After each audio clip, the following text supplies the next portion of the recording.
But I was going to buy a GSX-R 600, so I'll start the recording. I'll start the recording now because I mean that was all great content. I missed it.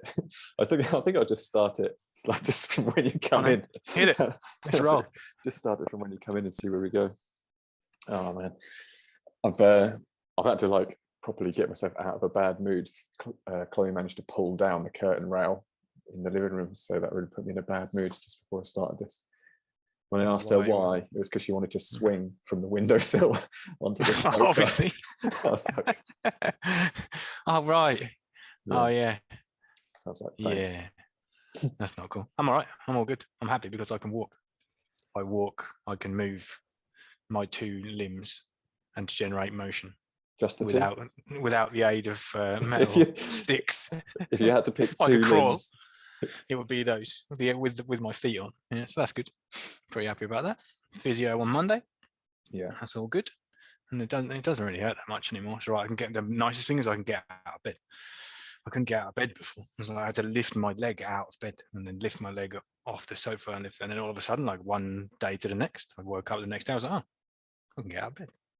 Happy day. Still on the crutches, but then like the end of last week, it felt pretty good. And I was like walking on it, I was thinking, this feels pretty good. It feels like I don't really need the support of it. And then when I was walking on the crutches, just really putting real light pressure on it, and I could more or less walk. So are you crushing butterflies now? Pretty hard. Before you weren't allowed to, crush butterflies. Yeah, in theory, I'm not supposed to be crushing any butterflies yet, but that feels right. Do you know what I mean? I think with fractures, it depends where the fracture is, but there's some schools of thought that say you should apply some load to fractures. So if they're not, if it's not actually going to move, it's stable. Yeah. I haven't researched that, but I'm getting tired. So when you say there's some schools of thought, there was one school of thought, which was a thought that you had. Yeah, the thought that I had, I'm trying out. Pretty sure I need to load this up now. Yeah, it worked. It worked last time. It worked with my leg, my ankle. That was all right. Yeah. Went okay. It feels right. If it doesn't, I think you can tell, can't you, when it hurts. If something really hurts, you can tell there's like pain and progress, and there's pain and regression. And they're like, when it's like a really sharp, awful pain, then that's clear, isn't it? Like, just leave that alone. So it's like with your knee, and like with your knee, you just leave it alone, or you work around it. Choosing to work around. It's not like that. Let me just turn this heater off. I'll put the heater on in the garage. Hang on. You're boiling up. The heater on in the garage. Again, that's great podcast gold. That's beautiful. That's a little treasure trove. A little treasure trove of content. I was watching the 2014 behind the scenes of CrossFit Games, which is done by Seban Matos. I can't say his name, but there was a bit in there with Matt Fraser. He was competing and he was limping. He was like walking with a limp. And Neil Maddox was saying that that was just like his pimp walk because he was doing so well. He was getting asked if he'd hurt himself or if he was injured, and he said it was painful, but it wasn't an injury, which I thought was quite good. Yeah. Distinction. Yeah, I guess it depends. Like, how do you define injury? I suppose if you can still move, it's like a debilitating condition, an injury, and then something that's painful. Because you can have a dead arm, or do you know what I mean? When you get a dead arm or a dead leg or something like that, you're not injured, are you, as such? You can still function. It hurts, but it's not like you're without function, is it? So maybe there's a definition. We should ask Google, what's the definition of injury? And this feels like that now. It feels like, apart from I can't do anything really. I can't go for a run or jump on it or move fast or do anything, but I can walk. So with regards to all walking, overrated. Yeah, or controversial.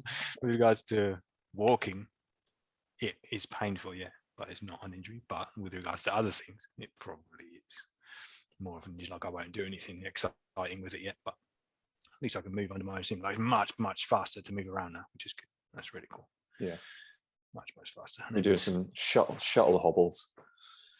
Yeah, I can't move fast enough with the crutches. I just can't move fast enough to that fast to get. What's your problem, man? You did Murph with like a broken ankle. What's the matter with you? how I roll. This one is different. I'm thinking this is like the center, isn't it? It's like the Yeah, epicenter of your body. it's So right in I'm the being a middle. little bit more cautious, because if I mess this up, then I'm going to be in trouble. So I'm just being a bit more cautious. But yeah, I did do that with a broken ankle. That was rough, man. That was horrible. How many weeks has it been since you smashed yourself? I think will be. I think maybe it's 4. Okay. Can't So you've only remember got the exact 48 date. weeks until the next smash. Yeah, I don't want to do another one like that though. I'm not Is interested. it up to you? No, not really. Well, yeah. I try not to. It just depends what I'm doing, doesn't it? Like this one hasn't been too bad. That leg one was bad because that was a long time on the crutches, like a really long time. I think it was like 3 months on the crutches, and was doing rehab like 3 times a day. Yeah, for 3 months, and that was a grinder. And then, but when I got back going again, it was okay because I could still do more than I can do with this. So it was like I had one leg that didn't work, but it wasn't like I couldn't do everything else with the rest of my body. Like I guess I was still training pretty hard with like upper body stuff, and I wasn't doing any cardio because I don't really do any. And obviously I couldn't ride a push bike or anything, but it didn't feel like I was as restricted then as I am now, just because it's like right in the center. And if I try and move, I wasn't moving fast then, but if I try and do anything quickly, even if it's like a pull up or something quickly, then that is a bit sore. So to get a bit steady. But I think it's like 4 weeks now. And the difference is pretty huge though from that first video I took when I was walking at the hospital, like walking up and down outside of the hospital. And I was like, this is not good. Yeah. Because I could hardly move on the crutches. And then like now to walk again, it's pretty cool. I think I'm basically like 2 weeks early. I think I've got about another 2 weeks. It's like the 23rd, my next hospital appointment. And then I've got physio on Monday, which I think I said already. Yeah. So that's to just help strengthen my leg. But actually, it's not but like last time. It was horrendous. After like a week, last time I had like a stick for a leg. I had like one normal leg, and then the other leg was like a stick. Yeah. But this I remember time, it's crazy. the calf rebuild. Yeah. It hasn't done that this time. It hasn't done that for all the butterflies not being squashed. It's not like atrophied the same as last time, because that's what I was thinking. Oh man, this is going to be bad. But yeah, it's been pretty good. So I have to find out, can I do anything? Can I do any squats or anything like that? How soon can all that happen? Or from the physio? Yeah, I guess with the physio, I'm expecting what I'll do is like unilateral stuff without loading my pelvis. So I guess some band stuff and probably in directions that don't put a lot of torque or force onto my pelvis, because you don't want to then load that and then open it again, do you? Or break it again. So I'm guessing that'll be something like that. And I've got a TENS machine here as well, which is pretty cool, because I'm not really used one much before. And for pain, it's good. The TENS is good, and then for like it does the EMS program as well, like the stimulation program. I don't really know the science behind it or anything, but the pain side is good. And then it does something. It's sending some shock into the muscle to move the muscle and keep it awake, I suppose. Like the nerves and everything are doing something, communicating something. So if it feels good, do it. Right. Yeah, it feels okay. None of it feels good, man. To be honest, it's all a bit. So I don't think on the last one we actually told the story. I say you told the story of how you smashed yourself. I think we did that when we did like a test run with ourselves, and we were just trying out Zoom.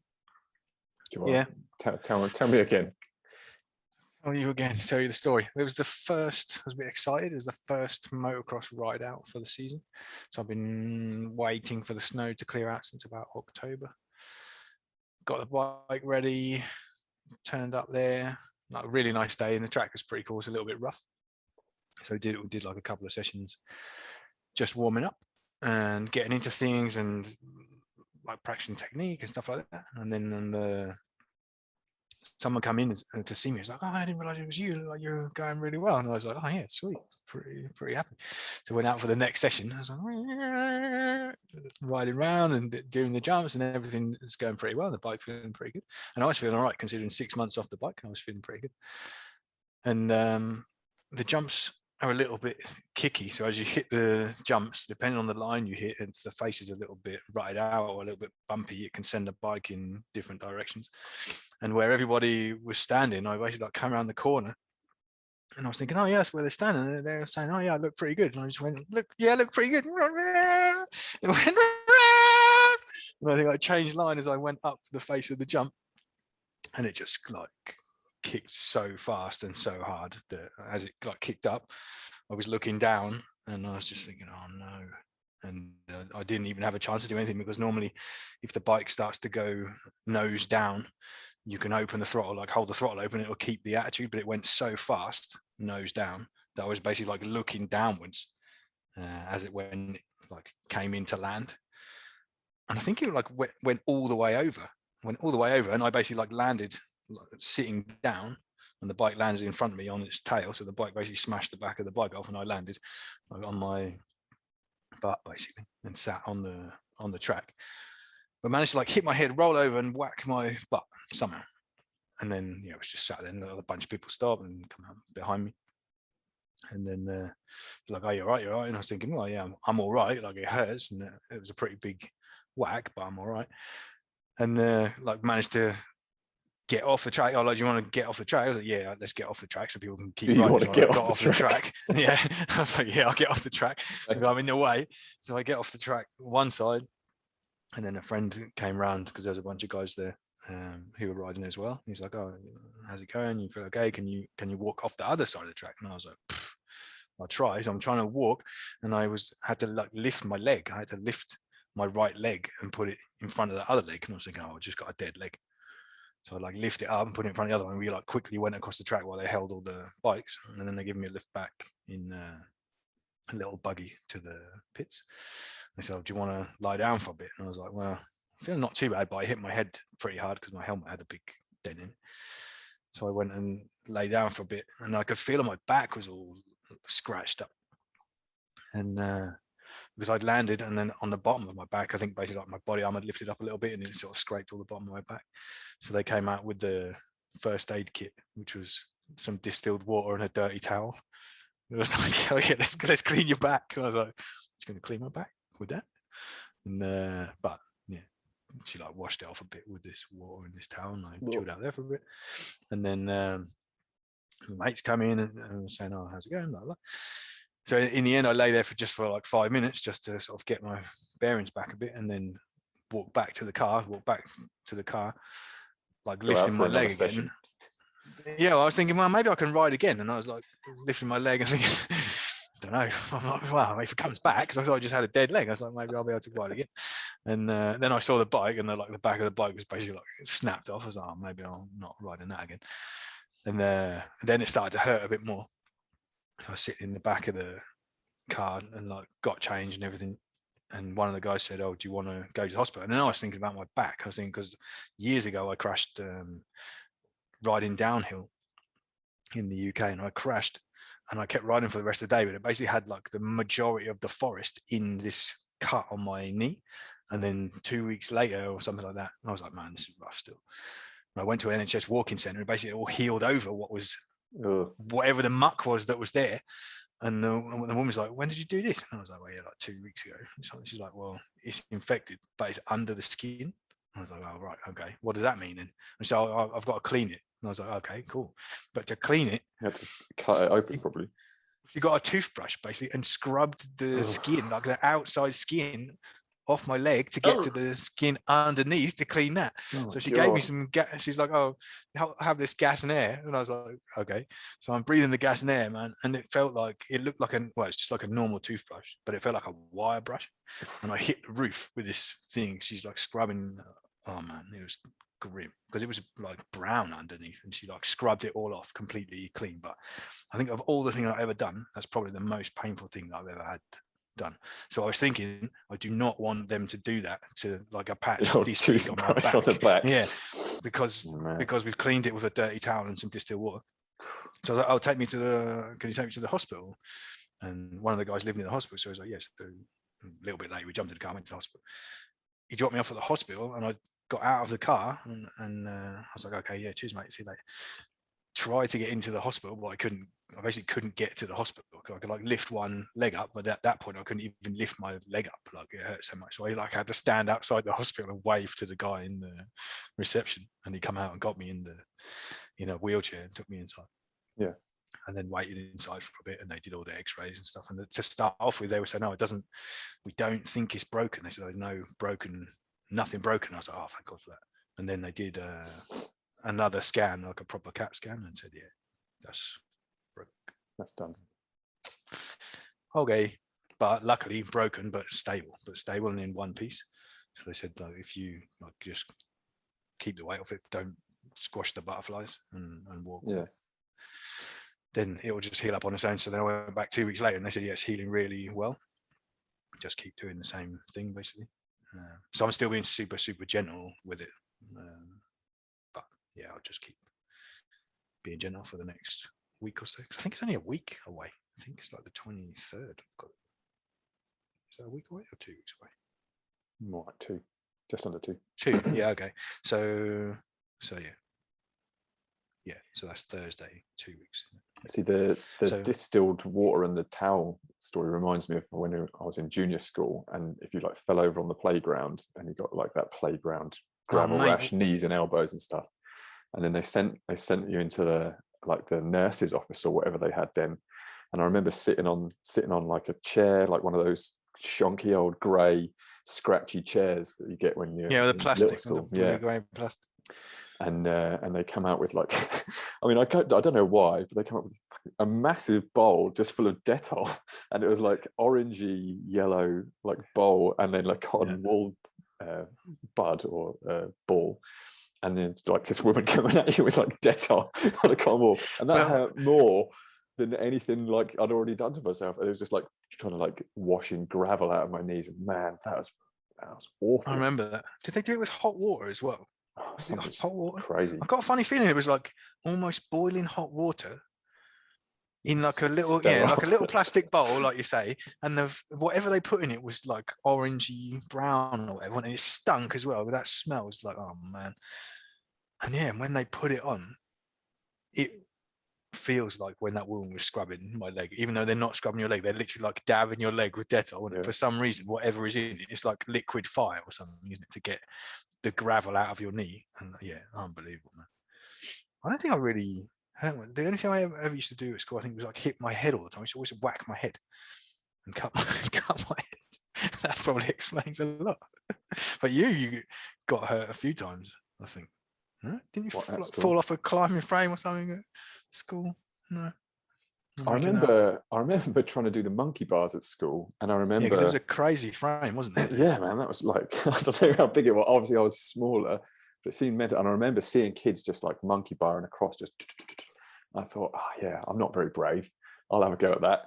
And I remember like sitting on the top of this climbing frame, and like the monkey bars. So I was sat on the monkey bars, and I thought, right, I just need to get my body under, and then I could go for it. And I remember I like held onto the front one and dropped down, and I just had no grip whatsoever, and I just dropped to the floor. And then when I came down, all these parts of my hands were just off, like you know where you rip a cat. I remember. They were all off. So that was where your love for CrossFit started. Off I went for the Dettol. Yeah, to get the treatment. Oh man! But I pulled a callus off when I was doing some snatch grip deadlifts in the garage, and I was doing it, and I didn't notice. And when I finished the session, I like saw I had like a callus had come off, and I was like, oh, that doesn't really hurt. I'll better go and wash it. So I like turned the hot tap on, and I got some soap with my hands, put my hands under, and man, I exploded. I've never ever felt pain like that in my entire life. It was disgusting. I was like, I couldn't believe how much that hurt, just that tiny little cut. And I've done a couple of calluses before, and I think the next time I did it, I just had to hold my hand under and just like grip. But there's something about that blister pain though, isn't it? Like even you think, well, what's going on here? Because it's a little bit of fluid, and then the skin is loose on top, isn't it? But like trying to protect itself. But then if you pop it, that's all right. Like the popping bit is okay, isn't it? But when the liquid comes out and you get to that skin on skin and the air comes in. Yeah. Oh my God. Yeah, unbelievable, man. I had it on my foot. Like I did that mountain marathon years ago, and that was the one thing I was worried about. I think really was the blisters. Like after I got out of hospital for my stomach and everything, and I was thinking, man, if I get a blister, this is going to be horrendous. But luckily, I didn't get any on my heels. But when I got back on my feet after last year, when I broke my leg, first time I tried to go out and walk before I tried to do that marathon or anything, I went out to walk, and do you remember those Metcons? What's the night CrossFit shoe? The Metcon. Yeah, Metcon. Not Didn't you have sponsored. you had the React ones, didn't you? I don't know. Flying it ones or something. Black ones. Went out to walk in those. Went walking down the road. And I was thinking, oh, this is pretty good. Yeah, I'll put my CrossFit shoes on and get walking down the road. Walking down the road and got like 15 minutes from the house, and it just ripped all the skin off the back of my right foot. I don't know if it's because I didn't have any shoes on or whatever for 3 months probably, and everything went a bit soft. And I had to, so I could hardly walk anyway. And I'm walking down to the beach from mine. So I'm up on a hill, walking downhill, ripped all the skin off the back of my foot. I had to take my shoes off and walk back home with a broken ankle and broken leg with no shoes. Good advert for Nike. House. I don't think we're getting sponsored by Nike. Good one. No. But they're all right now. I think it's like my foot was just really swollen still from the injury. That one was an injury. That wasn't just painful. That was an injury. And just swelled up and just rubbed all the skin off the back of my foot. I've got those to jump rope, and they're not very comfortable. I don't really like them that much. I remember you said you got the nanos. Yeah. I was thinking maybe I should have gone nano spec. I think the Nike's a bit narrow for my big old feet. They've changed them up recently, from what I hear, because there's some really nice. There's some new Nike React Metcon turbos, which they look like kit from Knight Rider. They're just like awesome looking. All right. Yeah, they're about 130 quid though, so I won't be getting those. So they're doing a massive sale on Metcon. Yeah, you can get the lifters, lifters, I think, for like 68, 70 something quid, and they're normally like 110, 120. What generation of shoe is a 6? What are they on now? 6, yeah, they're on 6. They're on 6, they'll probably be bringing out the next one. I think they've shortened the cycle period as well, because the nanos came out sooner. They've got the X ones now. They came out sooner. They haven't been getting very good reviews. I'm getting my nanos and my Metcons mixed up. Yeah, all right. Those ones I got, right? Because I got them super cheap from the States when I went to New York. I think they were like 40 quid or 50 quid or something like that. They're pretty good. They're just super narrow for me. Like Adidas work pretty well for me. And Reebok. These all part of Adidas now. Yeah, maybe I'll try. I don't do any CrossFit anyway. The nanos that I use are they're nice. They're wide ones. They're quite like roomy feeling, but they're good for all sorts. I did the review on the YouTube of the newer ones, but the older ones that I've got, I wear them like all the time. So comfy. Well, I say all the time. I wear them for training all the time. I don't walk around in them. I don't walk around in them. Like I see people out in nanos, and you're like, you do CrossFit. You want me to know? That's how you tell someone you do CrossFit without telling them you do CrossFit. You go out in your nanos. Get your nanos on. You just take your shirt off and walk around. Get your nano out. Literally, workout starts, shirt comes off. I might start doing a little bit, because I've managed to, although my leg is not too bad, I managed to grow a muffin top in 4 weeks. That's pretty good. I was pretty pleased with that. Yeah. Well, fully muffed out. It comes on quick. So it's all right from the front door, but when you get in the back door, then it's like, well, what are these? Who are these guys? Some shanks. What's this? Some sort of storage compartment for all this extra food that I didn't need to eat. I'm trying to behave a bit more now. I've backed off the rice. We're on a bit. I made a stew today. Yeah. I made a beef stew. That's a PR for me, that is. That's my first beef stew. What you've ever made? Cooking now still. That I've ever made, yeah. Ever in my life. Have you ever made a beef stew? I haven't ever made a beef stew. I don't know. I made all sorts of stuff. If you're looking for fast food, beef stew is not the answer. No. So I started cooking it at like 12 Wednesday. At like 12 o'clock. And it's now 5 o'clock. And it's still in the oven. Yeah. But it's pretty good though. Pretty tasty.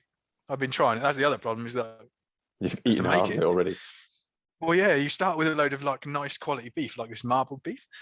And so you have to get all the marbled beef, chop it up in bits. You fry it, like set your oil going to like searing temperature, and then you sear all the beef. So that's just basically like rare steak, isn't it? So I seared the beef. I'm just eating the beef. Little snack for me. Yeah, it's One like, for the pod. the thing said like 3 pounds of beef. So I'm like, all right, £3. Yeah, 3 pounds. But I don't know how many it's supposed to serve. I think maybe it serves 8 or something. Yeah, how many? 12. But there's a lot of beef. Basically, all the beef filled up the entire pan that I've got. So it's like basically just like a pan of veg and a pan of beef. But then I had to put wine in it. I don't drink for recreational purposes, but I put the wine in anyway. It tastes all right. And when the other thing was, I'm making it. What does this sound like when I'm making it? So I'm making it, and it's got tomato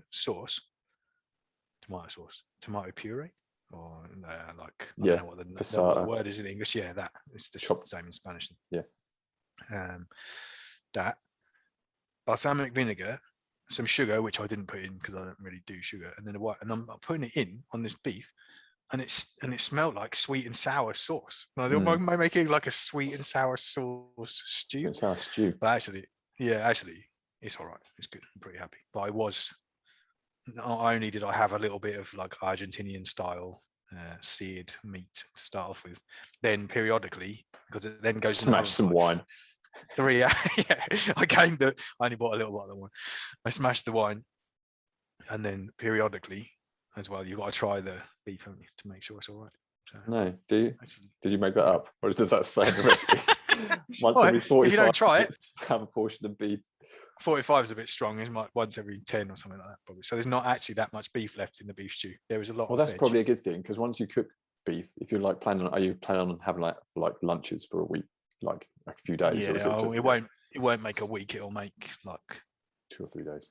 Yeah, probably until it just starts to go chewy stuff. Even when I make my beef and rice, it's like by day 3, I'm like, this is past its best. Yeah, but I think this is supposed to be all right, because it says in the recipe, I'm looking over at the beef. Eyeing up the beef. I'm looking at the beef. It smells good. It's good beef. It says in the recipe that you're supposed to let it sit and it's better the next day. So I've got 1 day window for sure. So if today it tastes all right, then I put it in the fridge and let it sit. And then tomorrow, but you have to reheat it at 150 degrees in the oven. Well, that's not going to happen. That's just going to get reheated in the microwave. So then I've got today, good. Tomorrow, good. That means at least the second day must be back to the first day standard. So I should get to Wednesday before there's a noticeable drop off in beef quality. Fingers crossed. I'm pretty stoked. I've been cooking. I even ordered a knife, like a Crocodile Dundee style knife, to cut stuff up with, because I'm already doing it. I'm like just working out how to cook stuff. So it's pretty cool. I did.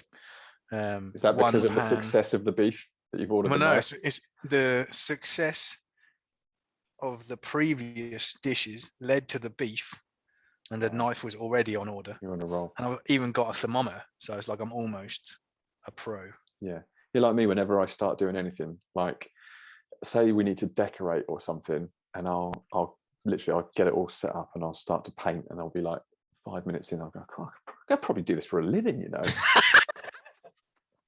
and then 30 minutes later, I'm like, fuck this. This is fucking awful. Like, I hate my life. What did I do to deserve this? But yeah, I'll start off. I'll be like, I could probably do this.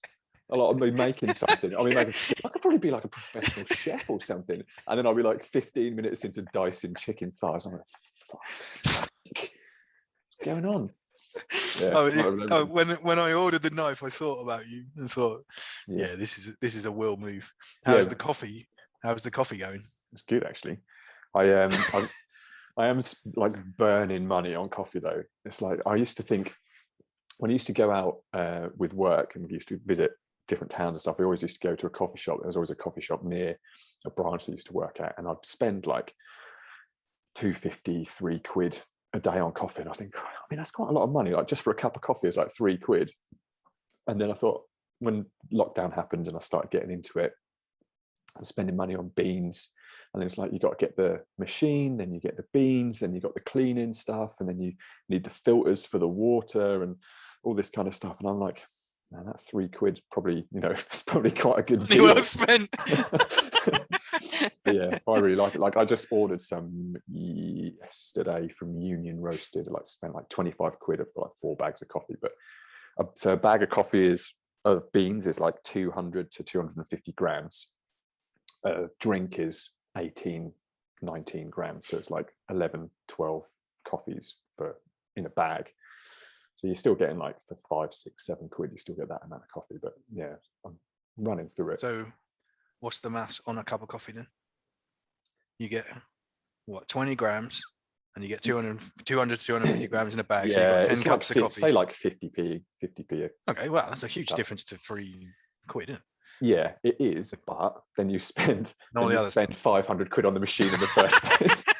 And one day you might break even. Yeah. One day before the machine base, and that's not your first machine either, is it? No, that's your second. And that's like, I'd say that's on the in like when you look at all the whole deal and all the machines and stuff. That's a budget machine as well. Yeah, when you start getting into like the thousands of pounds, and it is like a chemistry set. You haven't bought a coffee machine with that sort of thing, because there's so many different variables, and you got like dose and grind setting and time and temperature, pressure, and weight in and weight out.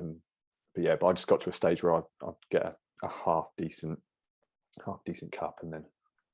But so does the different type of coffee need a different pressure and temperature? Do you think otherwise, why don't they just preset it and you just whack out a decent coffee, or is it part of the game to play and make it different? Yeah, so it's depending on how into it you are. It's like one of those things, like the more variables you have, the more you can really dial in like a really good cup of coffee, or you can just sort of go like on auto and just bang it in and get an okay cup of coffee. So yeah, different beans need like different amount of grams, different amount of different grind setting, so finer or coarser. The machine I've got, you can't adjust the pressure, but it's got a pressure gauge, so you just need to keep as fewer variables as you can to like be consistent. I mean, I burnt through 6 shots just trying to dial in like the last bag of coffee, because it was just way off what I normally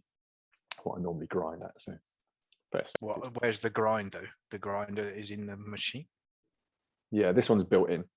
So you buy the beans and you put it, but you grind it and it automatically goes into the shop, or you grind it in a thing and then you put it in the so this has got on the machine, it's got a built-in grinder that dispenses it into your portafilter. So you push the I weigh the beans out, chuck them in, push the portafilter in under the grinder, it grinds them in, tamp it down, bang, under the group head, hit the button, goes in. This is the technique. I think I'm on the sloppy end of amateur.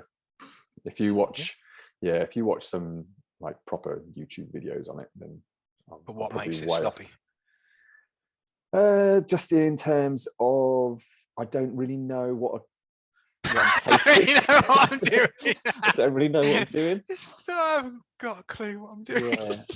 The problem I've got is I switch between decaf and caffeinated.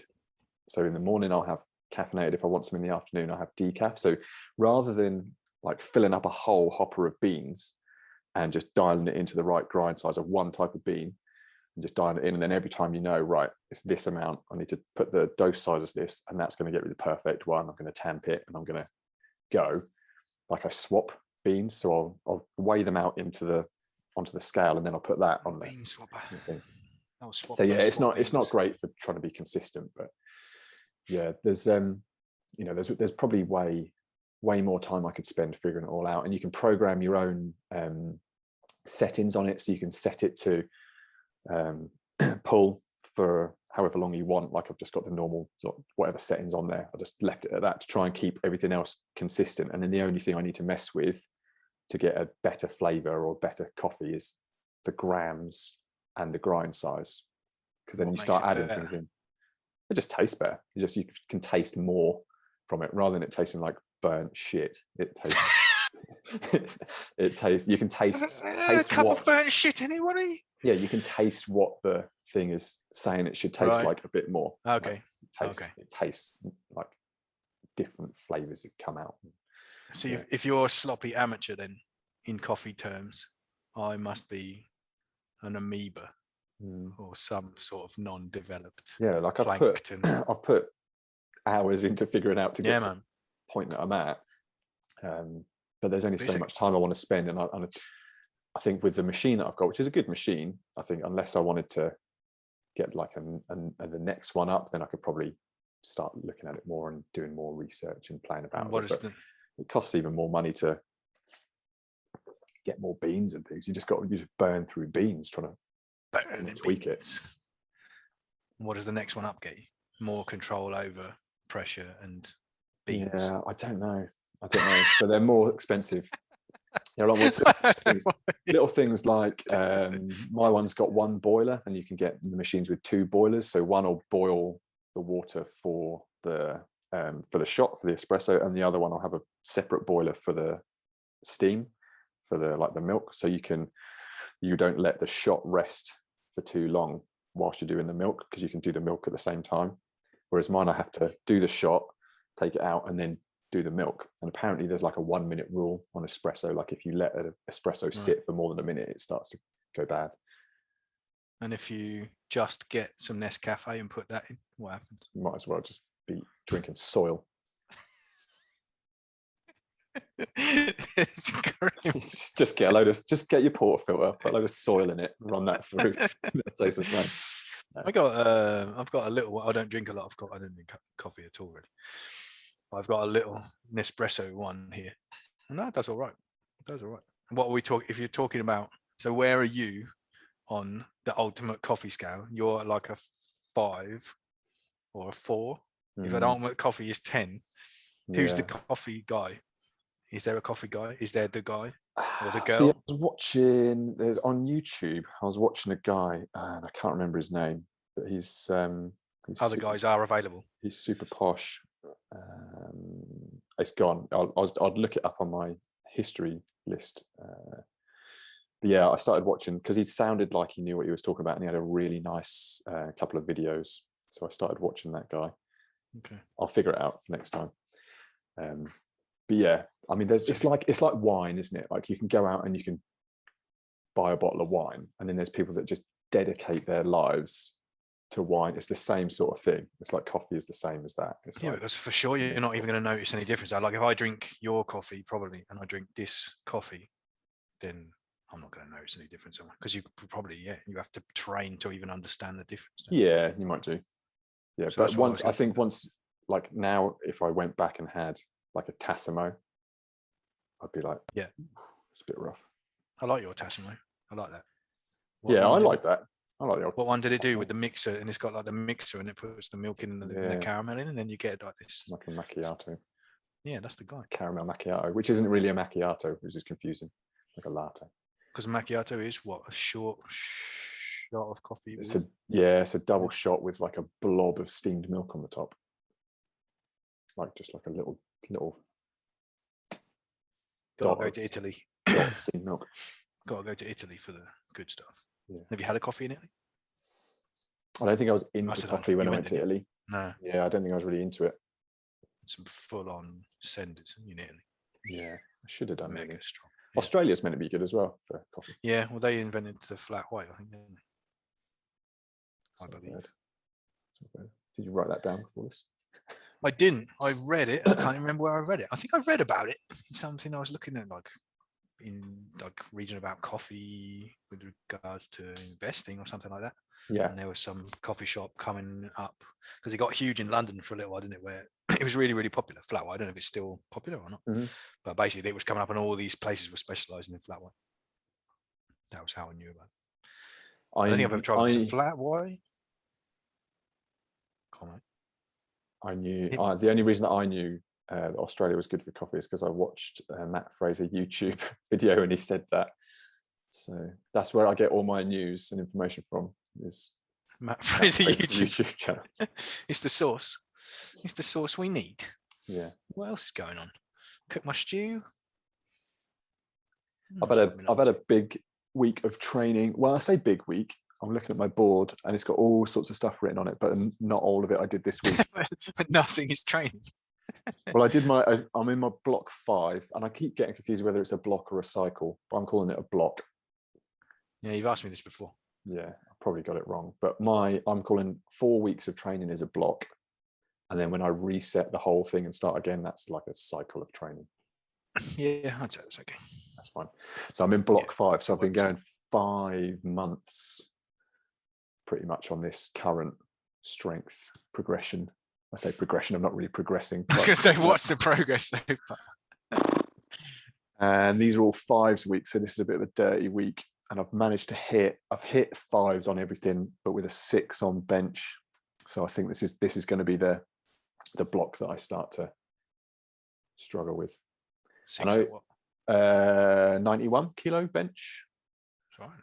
Yeah, I mean, I'm not anywhere near like my 1 rep max estimate things on the app, but I'm not too fussed about that. But yeah, it just seems to be stalling out all over the place. There's just crazy stuff going on. I think because I'm training during my lunch break some days, which is different. And I'm not doing the conditioning stuff first thing in the morning, which is different. So I'm not eating as much afterwards. And there's all sorts of different stuff going on. But I don't know if you saw on my Instagram, I did make a makeshift squat platform out of 2 sides of my dismantled wardrobe the other day, because I'm squatting to this box. So I've got this box that I've got the laptop on, and the lowest side is 19 inches on the lowest side. So when I squat to it, it doesn't quite go to parallel, which is what I needed. I'd needed something like that wasn't really parallel, just above for my knee to start. But then I thought, right, I really need to start working this back in. And I thought, right, what can I stand on? I didn't want to stand on plates, because the plates that I've got the funny ridges, like you can see, like the lip on it. And I thought, I'm really fussy. So if I like stand on that and it's funny on my toe, it needs to be flat, man.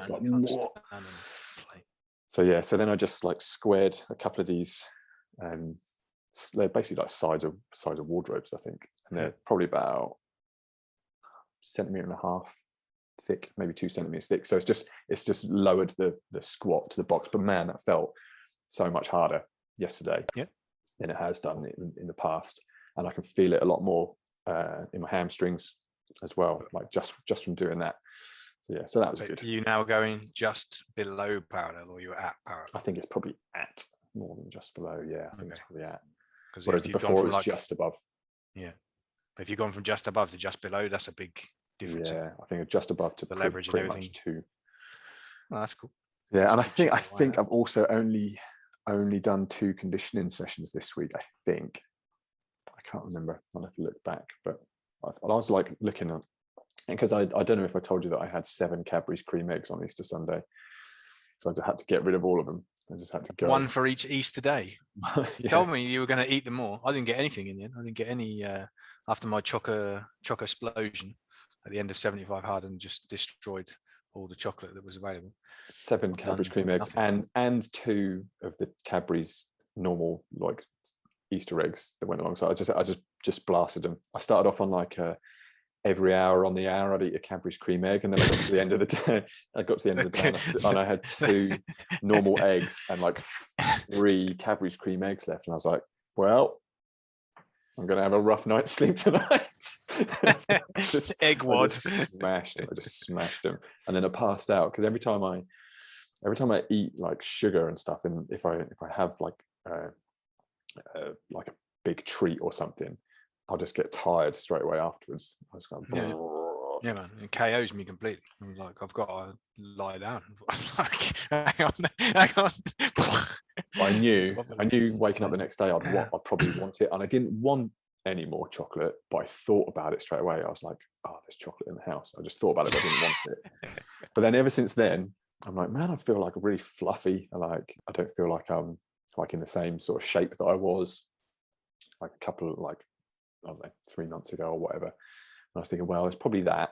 Like, I did smash some chocolate, like some chocolate. I smashed quite a lot. But it's not just 7 Cadbury's cream eggs will destroy all that. Yeah, but in my brain, that's how it went. And then, I'm not really I'm not feeling like the conditioning stuff at the minute. Like, I did some sprinty stuff, which is just gross. Whereas before, I'd be like 3 or 4 days a week at 6:30 a.m. I'd be doing a full conditioning session, and then the powerlifting stuff on top. So there you go. That's the difference.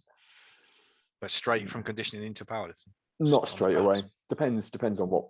Sometimes I do the powerlifting session first, and then into the conditioning bit, and then sometimes I do the conditioning in the morning and then do the powerlifting in the evening. But it definitely makes a difference training the lunchtime, and they turn gravity up at lunchtime. Up at lunchtime, what, and then back down again for the evening? Because like it's right up first thing in the morning. It's on max gravity first thing. The difference, like for me, first thing in the morning to last thing at night is just insane. But especially first thing in the morning is supposed to be the best time apparently for you. Like that's when the moon is in Uranus. in your fourth quarter, But it feels like my spine hasn't even extended enough to deal with anything. Like I'm just getting crushed, man. I think it makes a difference as well when I deadlift, and I know I can't just sort of let the weight come down fast. Like I don't ever just like drop it, but I know if I have to like lower it down properly, and then it's a huge difference. It feels so much you're doing harder. another movement, aren't you? Basically, so much harder. It's like when you lower a bench slowly. When you lower a bench under tension, instead of just dropping it to your chest, you're basically doing twice the work, right? Instead of just the way up. So, I always do mine. Well, when I could do it in the morning, but it makes a big difference. If I train in the evening, then I feel a lot stronger for sure. In the evening, if you're just full of food, or depends on the day you have and stuff as well. Strength stuff I prefer to do in the evening, I think. Yeah. Do like that. Yeah. I always used to do conditioning in the morning. I think with conditioning it's not so bad, is because at least if you can just get moving and get your heart rate up, get going. But your conditioning is different though, isn't it? Because I only really was doing traditional conditioning. I could jump in rope or sprint or whatever, but the conditioning that you do with CrossFit is like doing strength training on top of that, isn't it? So I don't know. I'm probably going to start to do something to get rid of this brand new pair of muffins that I've got hold of, and see if we can deal with that. But it was a bit of a shame because I was on a decent track really with that juggernaut. Yeah. So it'll be interesting to see how long it is before I can actually squat or deadlift. Because I imagine, there's going to be quite a lot of stress on the old. Have you tried just doing like some body weighty squatting stuff, like just squat down? No. Well, I can like sit. I can sit on the toilet. Well, I can like sit down onto the sofa or whatever. But I think it's a different thing when it's actually loaded, isn't it? And I'm not really putting any weight properly through that leg. Like I can sort of walk, shuffle, but it's not the same as then like actively driving through that leg. And I don't know where the issue is really, whether it's not the actual connection from my leg to my hip, but I think it's like around the hip socket is where it's broken. So if you then put a load of force through there and it pulls it or pushes it, does it just pull it open all of a sudden? So there's a lot going on, isn't there, when you squat? Basically, imagine all the force from all the muscles and everything, plus the load on you as well. Yeah. Then there's a lot to deal with there. So for the sake of another couple of weeks, we'll see how it goes. So when I come back from, basically, I'm nearly done now, aren't I? Basically, so when I came back from when I was in the hospital for that other bike crash, and I started then doing just bodyweight squats, straight like bodyweight squats. So I didn't break my pelvis or anything, but that was like in the front. I don't know what they call it. Basically, in like the center of your abdominals, there's like a piece of tissue there that they had to cut through, and so you shouldn't apply a lot of stress there. I spoke to John Meadows. Your inside will come out. Basically your inside is going to pop out. So he said, just don't go crazy, like anything like bent over rows or anything like that puts a lot of stress. Basically, like a hernia puts a lot of stress on that front section of tissue. So for the sake of a couple of weeks or 4 weeks or 6 weeks, when you have to take it easy, then you've got like the rest of your life basically to catch back up on the rest of it. Yeah. So you need to use your head a little bit. So you got another 10 and a half years till you DMX yourself. Yeah. That's not cool. That's not cool. So you would do if you got yourself a GSXR. I would, I'll try. In honor of him. Smash that up real nice. Yeah. It's pretty cool. I found a nice one. I found a really nice one. Really like super clean one. So clean, it's still got like the stickers on the frame, like the original stickers on the frame, the original sticker on the tank. Like and the tires are 10 years old, so the guys hardly use it. It looks good. Looks nice. So I might get that as a little run around, a little tribute. Yeah. Rough riders do some stand up wheelies wheelies down Salzburg High Street. Yeah. Yeah, I have to learn with that. So I'll grab one of those and see. Well, I'll be back on the push bike soon as well. So that'll be cool because the bike park's open soon. Bike parks. Hopefully, I'll be all right for when the bike park's open because they don't open for another 6 weeks. Like all the ski resorts have closed now except for one. There's one really high one. That's like 3,000 meters. So that's still open because they've got decent snow. Yeah. Everything else is shut. But the bike park's open in 6 weeks. So that's cool. Can you do they do like biking on the ski stuff? Like when the snow's gone, you can then go and bike on the ski stuff? Well, there's one place that does it before the snow is gone. And then basically the bike parks are in the ski stations. So they run, say, like 2 or 3 of the lifts, and you put the bikes onto the ski lift and you take them up. Like normally on one part of the resort, they don't open the whole thing because it's not as busy for bikes as it is for skiing. And then you just go and send it basically. But they build some cool stuff, some really cool stuff. Some like crazy, like slope style parks with the huge jumps and big drops and stuff. Yeah, it's pretty cool. And they run the downhill races as well. And they're the World Championship downhill stuff, which is like insane. Those are at the ski resorts basically. So I could just imagine Mum watching you talk about this, just going, no.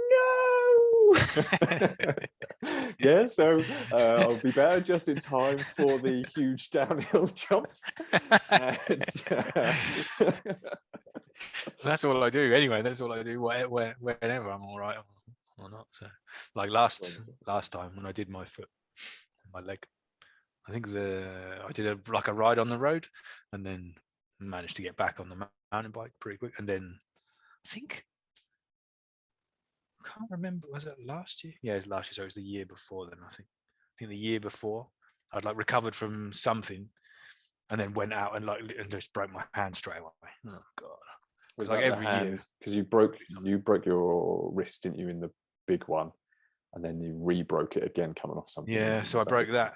I broke the wrist in 2014 in that big one, and then the following year was, I think, the only year that I hadn't then re-broken anything, and I ran that half marathon, trail marathon, and then the year after that, because I'd got fit enough to ride enduro again, so I went to the Super Enduro World Championship in Madrid as like first race back in the year, and managed to survive that, but it was horrendous. I couldn't even ride around the course, and then training a little bit after that for just the Enduro Championship, like the Moto Championship.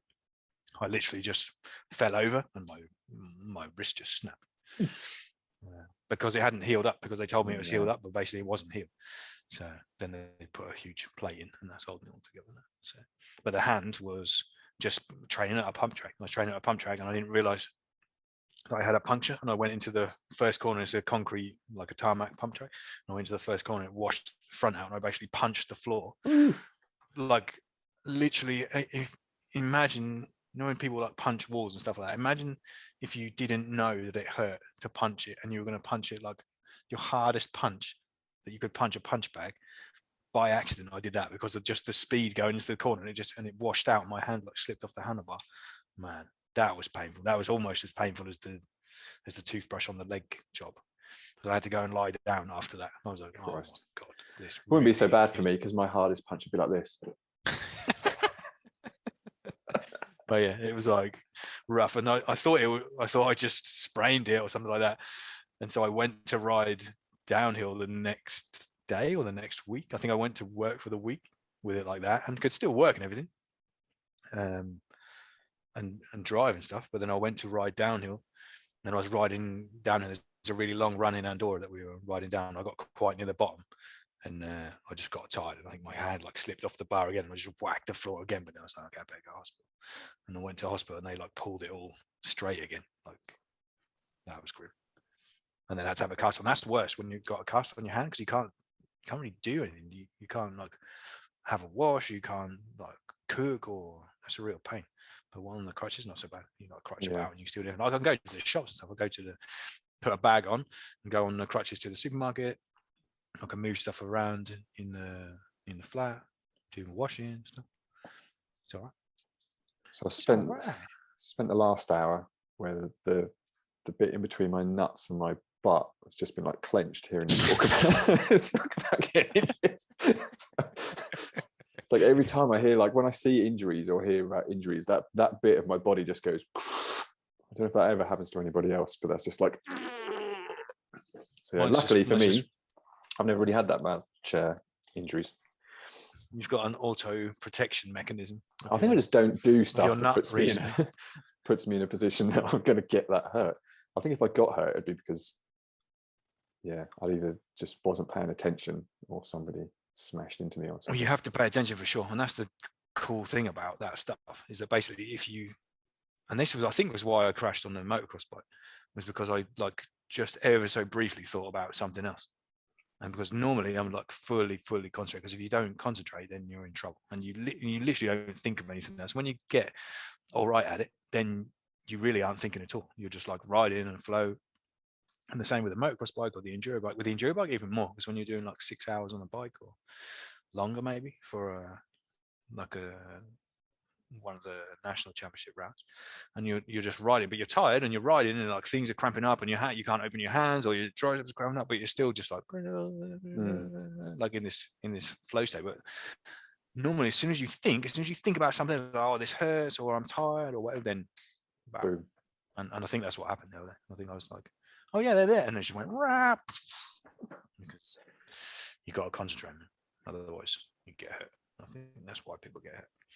And that's the cool thing about like strength training and stuff as well, because you have to concentrate as well, don't you? When you're properly doing it, when you're squatting or deadlifting or whatever, there's nothing else. If there's something else in your mind, then something's going to go wrong. Yeah, and that's the cool thing about it. Like, I know it's all the rest of the time. If I'm not concentrating on what I'm doing, even if I am concentrating on what I'm doing, but I'm not actually paying attention to like what I should be doing, like if it's what should be pushing or what should be pulling, everything feels so much harder. Like I was just squatting the other day, and I was like, I don't actually think I'm pushing with like this part of my body. Like I'm not putting any effort in with this part. I'm just squatting. I'm not putting in like effort doing it. Yeah. Because I was just doing it. I was just like, oh, let's get this done. But yeah, then I put some effort in. I was like, oh, that was better.